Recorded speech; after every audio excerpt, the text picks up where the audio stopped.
Hi, my name is Shirley. You see how crazy my hair is? Because I went to South Beach, met this guy in Plenty of Fish, and I gave him my cell phone number, so we were texting because I am not going back to that website. I'm not going to any more website.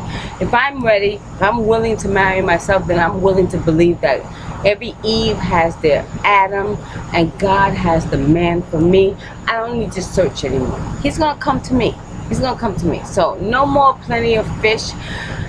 And the guy worked as a security guard at this new club that opened on Washington Avenue in South Beach.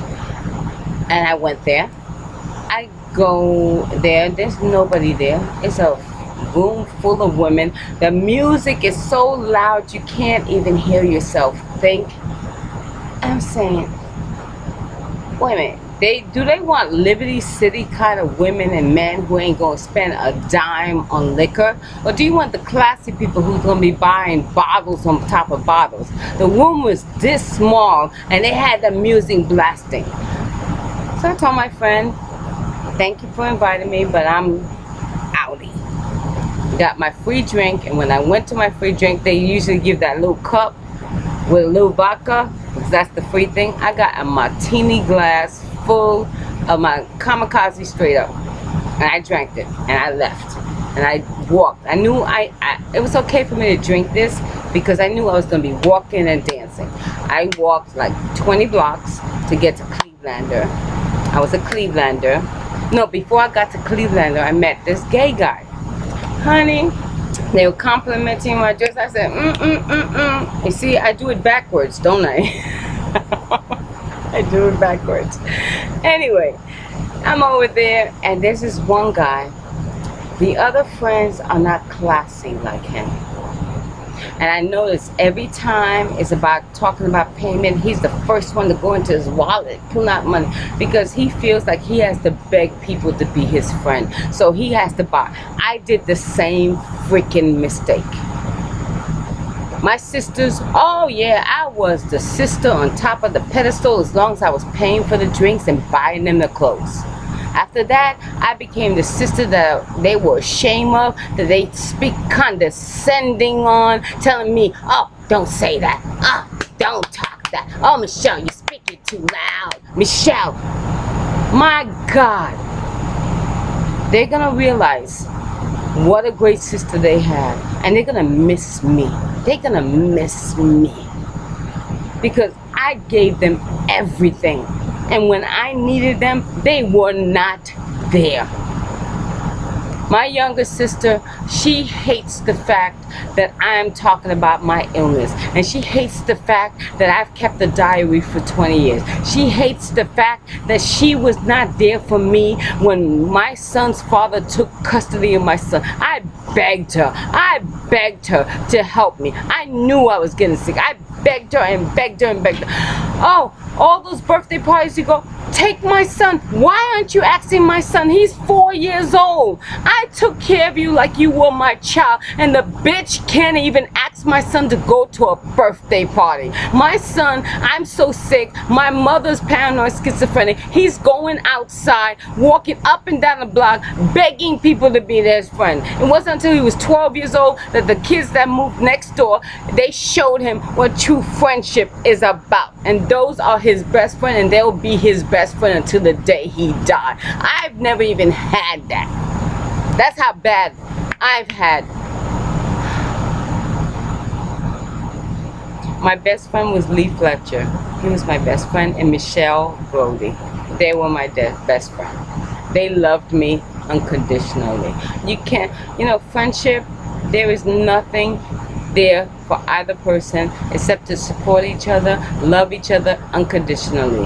But family, my sisters and my mother's love is gonna fucking suffocate my ass. That's how much they love me. They thought my worth was to be my mother's servant. They thought my worth was to sit in a fucking chair, a love lover boy, whatever that shit, lazy boy chair, lazy boy chair, watching TV so I don't think about killing myself. For my mother said, Michelle, go get the wine. Michelle, get me the food. Michelle, Michelle, Michelle.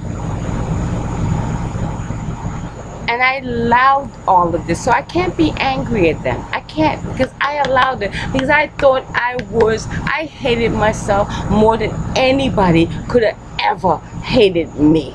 I hated me. I was in such a place that I allowed a man who would have married me 20 years ago to go ahead, and we had sex, and it was great, and then he picked up his phone and answered a call from his ex-girlfriend and made a fucking date in front of me, and I stood there and I took that shit.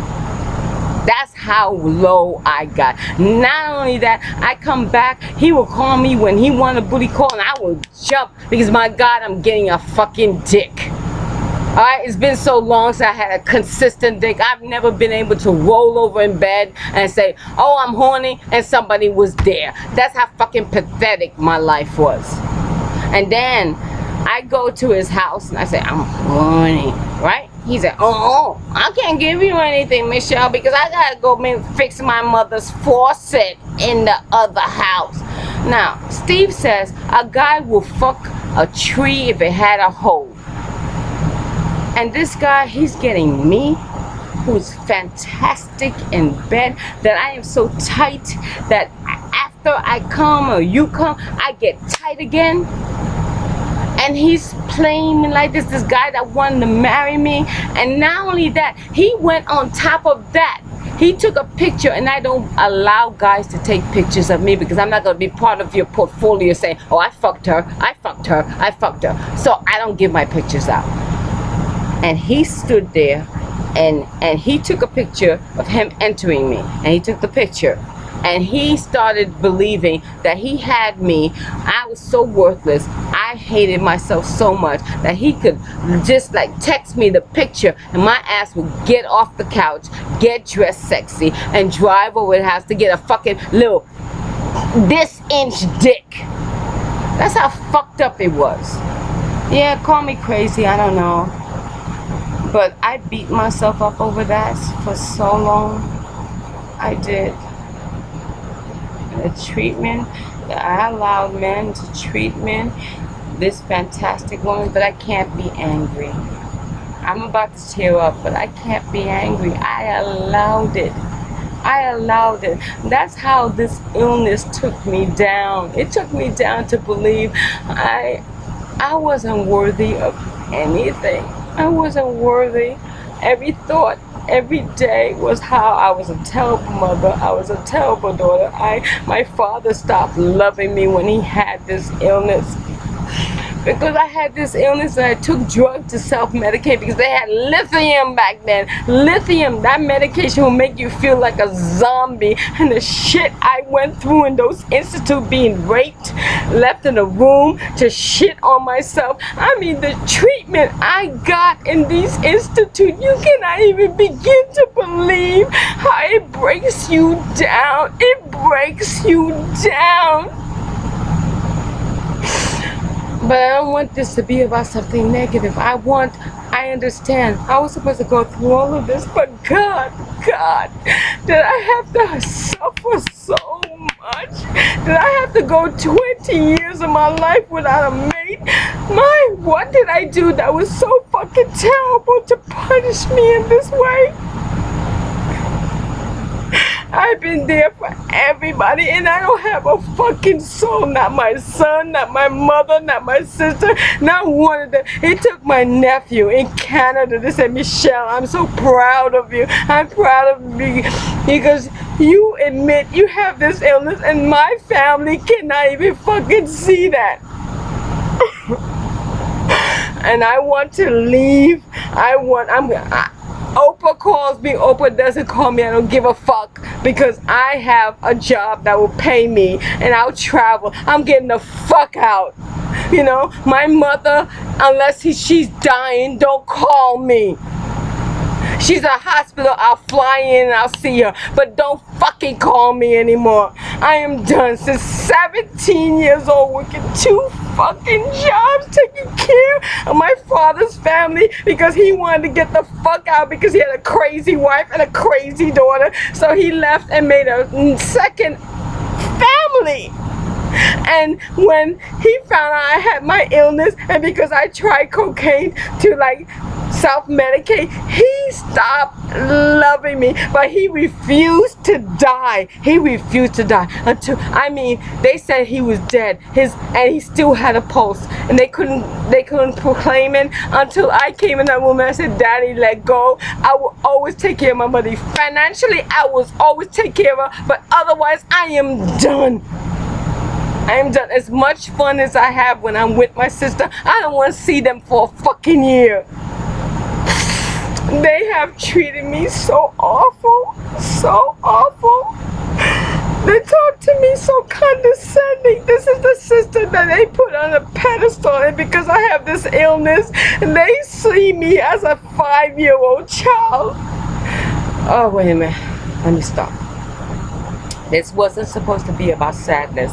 I had taped all these things. Oh my God, I did not mean it to go there. I did not mean, I want to let this go. I want so much to let this go.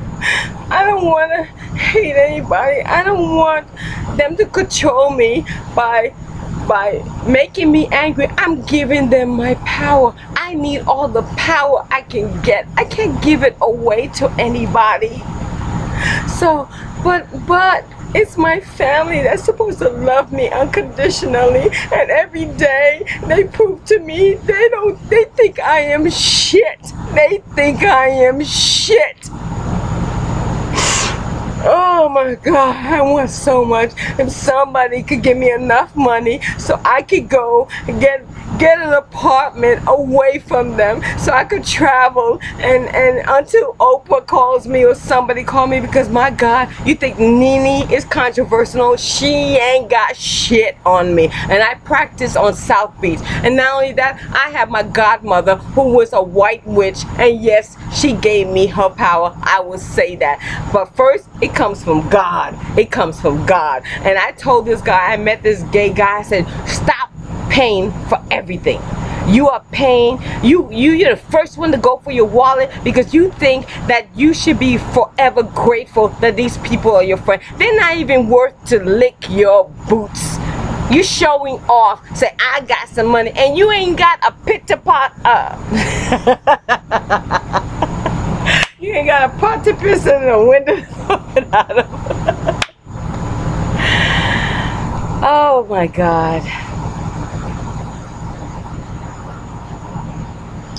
I realize I cannot go around acting and saying everything I want. People think you're too crazy. And if anybody, if I get 400,000 comments saying, please play the video when you acting crazy, then I will put up the video. Until then, you ain't never gonna fucking see it. Oh my God. Oh. Anyway, I'm going to bed. It is what, 3:14 a.m. I haven't stayed up this, well, I have, because I couldn't fall asleep. But I'm kind of sleepy. I'm gonna take my medicine. I'm gonna lay in bed. I got a new book. It's a movie. The girl dies, but she doesn't decide if she wants to stay. Oh, I want to stay, or something like that. I have the book. I always read the book first before I go see the movie. Always. The movie can never ever touch the book. And I went down the aisle and I wrote all my authors that I love. I'm going to the library so I don't have to pay for it, and I'm gonna order all of these books. If I wait 4 months, I don't care. I ain't paying for it when it's free at the library. Let me tell you, the library is the best shit. I used to win all the concerts. I always read the most books every summer. And it's worthwhile, people. It is. Have your kids read books to them. As a matter of fact, I used to read the book with Moses, and the son was Moses' story, and it was in this book, and it has a title, and they're making a movie with that title. So they're taking it from the little book that I used to read to my son, and he loved that story, and I love that story. I love Moses, I love Egyptian, I love mythology, I love all of that sci-fi shit. I love reading authors that take realistic things that are happening today, put them in a scenario where we have special forces fighting the bad guys, and they go into Turkey, Egypt, and I get to travel with these books. But I'm ready to travel myself.